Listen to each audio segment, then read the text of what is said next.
another cautionary tale about using non-lawyer legal advisors, in quotes. So what happened? Okay, a court had noticed that in a series of cases where building societies and banks were seeking, chasing arrears, that all the defendants seem to have adopted a particular set of tactics, unusual tactics, and all the correspondence and legal paperwork contained very similar, rather weird phrases.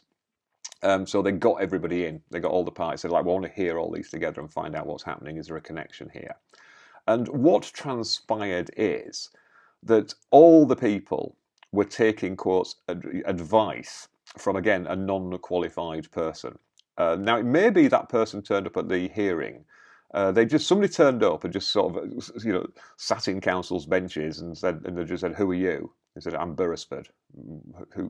And any other name? What are you? Are you a party in this case? No. Are you a lawyer? No. Why are you here? Well, I'm here to talk about this case. Well, on what basis? You don't have any standing, go away. So they disappeared, but it looks like that might have been the person.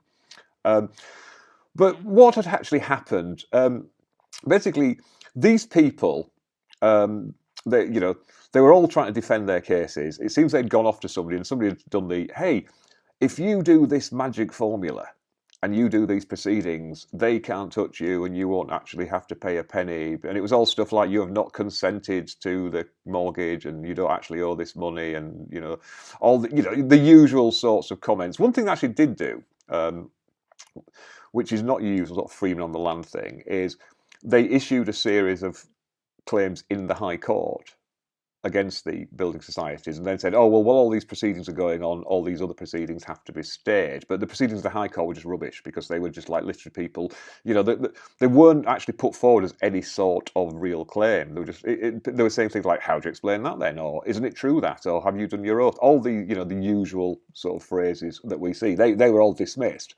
But what the court in the instant case got very annoyed about was just the waste of court resources, because they all had to be dismissed, but also the money that these people had paid. They'd all paid £568 just to make that application, and who knows what they're paying this person.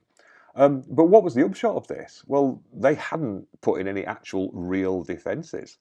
And the judge said, "Okay, well, I am basically dismissing all your nonsense defences, and I'm adding the building society's costs of all this to the money you owe." And what was the upshot? They basically said, "Well, now you owe so much money that I'm just going to give possession orders for all the houses." So, unless people can suddenly come up with the money, and it's a lot. This is like, 8 or 9 people who've all lost their houses when they may have had decent defences. Because, just to let you know, if you're ever in arrears, the test for not getting possession is you say, there is a reasonable chance of me being able to pay off the arrears within a reasonable period.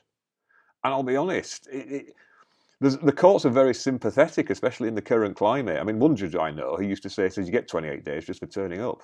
If you've got half a decent defence or even a decent sub story, go there and run it, but don't rely on all this, sort of magical thinking type stuff. Now, that's not to disparage all non-lawyers. A lot of legal proceedings aren't what we call regulated activities. You don't need to be a solicitor or a barrister or a legal executive to carry them out. And also, a lot of people like, paralegals do great work. I mean, if I'm ever, need legal work for anything, like, sort of say, right, yeah, it's very nice to meet the senior partner. Can I actually meet the legal executive who'll do the work? Because that's the person I actually trust on this. It's the old thing with, like, you speak to people in medical stuff. It's like, you don't want the new doctor, you want the really experienced nurse if you want to sort of come out of the hospital alive. And that can be true, but even people who don't have any formal legal qualifications or don't hold practice certificates, they can still be very, very good at the non-regulated stuff. I mean, some big, medium-sized law firms have realised that 95% of what they do doesn't need to be isn't regulated work. So they don't need to do all the compliance and the insurance and the renewing practice certificates and all, tick boxing. So they have literally set themselves up going, right, we don't do any of the regulated stuff, we'll just farm that out if that crops up. But all your day-to-day stuff we'll just do. And they can do it a lot cheaper because they're not paying all these unnecessary overheads. So, that might be the part of the future of affordable access to justice litigation. But it's how do you separate the wheat from the chaff? And I think, one way of doing it is, if they start talking about obscure elements of areas of law that you've never heard of. I mean, it's always difficult because, the law is a bit sort of confusing, and that's why Dan and myself try to do these to demystify.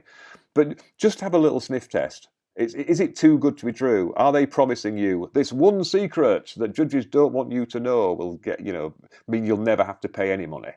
I mean, if somebody's coming and saying, I can stop you getting evicted and I can get you time to pay your arrears, that's one thing. If somebody's saying, oh, I can get it so actually it turns out you don't actually owe your mortgage and you can just keep your house for free, then maybe be a little bit suspicious, okay? Anyway, if you found that useful, please consider clicking the like button and also possibly subscribing. Like I say, if not me, for the duck.